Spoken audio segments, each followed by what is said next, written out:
Faction రాజకీయాలకు పెట్టింది పేరు కడప జిల్లా జమ్మలమడుగు గడ్డ. అది మొన్నటి వరకు. నేడు ఫ్యాక్షన్ వద్దు, ఫ్యాషన్ ముద్దు అనే నినాదంతో ముందడుగు. ఫ్యాక్షన్ వలన తన కుటుంబం నష్టపోవడంతో నియోజకవర్గంలో మరొక కుటుంబం తన కుటుంబంలాగా ఫ్యాక్షన్ వలన ఇబ్బందులు పడొద్దని జమ్మలమడుగు నియోజకవర్గాన్ని ఫ్యాక్షన్ నుంచి ఫ్యాషన్ వైపు పరుగులు పెట్టిస్తున్న ఆదినారాయణరెడ్డి. రాముడికి హనుమంతుడిలా ఆదినారాయణరెడ్డికి తన అన్న కుమారుడు భూపేష్ రెడ్డి తోడవడంతో బుల్లెట్ స్పీడ్లా అభివృద్ధి పదంలో నియోజకవర్గం దూసుకువెళుతోంది. నిరంతరం కొత్తదనాన్ని కోరుకుంటూ చేసే ప్రతి పనిలో దేవుడున్నాడని ముందుకెళ్తున్న ఆదినారాయణరెడ్డి ఒకవైపు, అనుకున్న లక్ష్యాన్ని బుల్లెట్ వేగంతో చేరుకుంటూ సమర్థవంతమైన ప్రయోజనాలను రాబట్టే భూపేష్ రెడ్డి మరోవైపు. వీరిద్దరి కలయికతో జమ్మలమడుగు నియోజకవర్గం కొత్త పుంతలు తొక్కుతోంది. కూటమి ప్రభుత్వం ఏర్పడి దాదాపు 2 ఏళ్లు కావస్తోంది.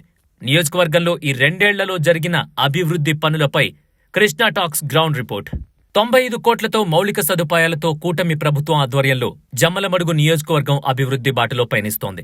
ఎమ్మెల్యే ఆదినారాయణరెడ్డి, టీడీపీ జిల్లా అధ్యక్షుడు భూపేష్ రెడ్డిల సమన్వయంతో గత 22 నెలల కాలంలో జమ్మలమడుగు నియోజకవర్గ రూపురేఖలు మారుతున్నాయి. ప్రధానంగా రహదారులు, భవన నిర్మాణాలు, ఉపాధి అవకాశాలపై ప్రత్యేక దృష్టి సారించి కోట్లాది రూపాయల నిధులతో పనులు పూర్తి చేస్తున్నారు. రవాణా వ్యవస్థను మెరుగుపరిచే దిశగా నియోజకవర్గంలో భారీ నిధులు వెచ్చిస్తున్నారు. జాతీయ ఉపాధి హామీ పథకం కింద 85.92 కోట్ల భారీ వ్యయంతో సీసీ రోడ్లు, బీటీ రోడ్లు మరియు డబ్ల్యూబీఎం పనులు చేపట్టారు. ఇప్పటికే మెజారిటీ పనులు పూర్తి కాగా మరికొన్ని తుది దశలో ఉన్నాయి.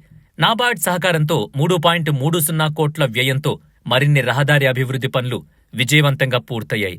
ఇక గ్రామీణ మౌలిక వసతుల విషయానికొస్తే గ్రామాల్లో పాలనను ప్రజలకు చేరవేసేందుకు, రైతాంగానికి అండగా నిలిచేందుకు భవన నిర్మాణాలకు ప్రాధాన్యతనిస్తున్నారు. ఉపాధి హామీ నిధుల నుంచి 3.20 కోట్లతో వివిధ గ్రామాల్లో అత్యాధునిక పంచాయతీ భవనాలను నిర్మించారు. అంతేకాకుండా పశుసంవర్ధక శాఖకు ఊతమిచ్చేలా డిఎంఎఫ్ నిధుల నుంచి 1.90 కోట్లతో 5 గోకులం షెడ్లను నిర్మించి రైతులకు అందుబాటులోకి తెచ్చారు. కేవలం నిర్మాణాలు మాత్రమే కాకుండా ప్రజల జీవన ప్రమాణాలు మెరుగుపరిచేందుకే ఎమ్మెల్యే ఆది, భూపేష్ రెడ్డిలు విశేష కృషి చేస్తున్నారు. నియోజకవర్గ యువతకు స్థానికంగానే ఉద్యోగ అవకాశాలు కల్పించాలనే లక్ష్యంతో ఇప్పటివరకు ఎన్నడూ లేని విధంగా రికార్డ్ స్థాయిలో భారీ జాబ్ మేళాలు నిర్వహిస్తున్నారు. వందలాది మంది నిరుద్యోగ యువతకు ఉపాధి కల్పిస్తున్నారు. పేద ప్రజలకు కార్పొరేట్ స్థాయి వైద్యం ఉచితంగా అందించాలనే సంకల్పంతో నియోజకవర్గ వ్యాప్తంగా పలు ఉచిత మెడికల్ క్యాంపులను ఏర్పాటు చేసి రోగులకు అండగా నిలుస్తున్నారు. మరిన్ని నిధులతో జమ్మలమడుగును ఆదర్శ నియోజకవర్గంగా తీర్చిదిద్దుదామని నేతలు ధీమా వ్యక్తం చేస్తున్నారు. గతంలో కడప జిల్లా జమ్మలమడుగు నియోజకవర్గంలో ఫ్యాక్షన్ అంటేనే ప్రజల గుండెల్లో వణుకు పుట్టే విధంగా ఉండేది. ప్రస్తుతం ఫ్యాక్షన్ అంతరించిపోయింది.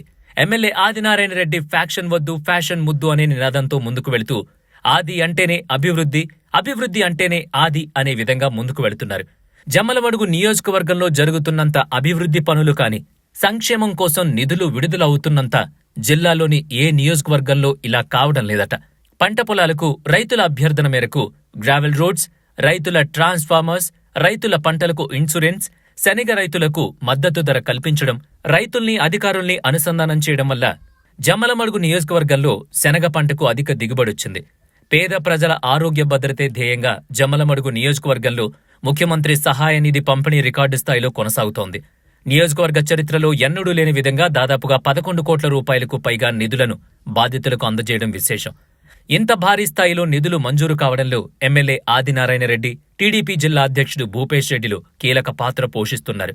మరోవైపు నియోజకవర్గాన్ని పారిశ్రామిక రంగంలో ముందుకు తీసుకువెళుతూ సోలార్ పవర్ పరిశ్రమలు, సిమెంట్ పరిశ్రమలు నియోజకవర్గంలో ప్రభుత్వం ద్వారా ఏర్పాటు చేసి ఉపాధి కల్పించడంతో ఫ్యాక్షన్ అనే ఆలోచన వారి దరిదాపుల్లోకి కూడా రాకుండా చేస్తున్నారు. జిల్లాలోనే జమ్మలమడుగు నియోజకవర్గాన్ని మోడల్ సిటీగా తీర్చిదిద్దే వైపు అడుగులు పడుతున్నాయి.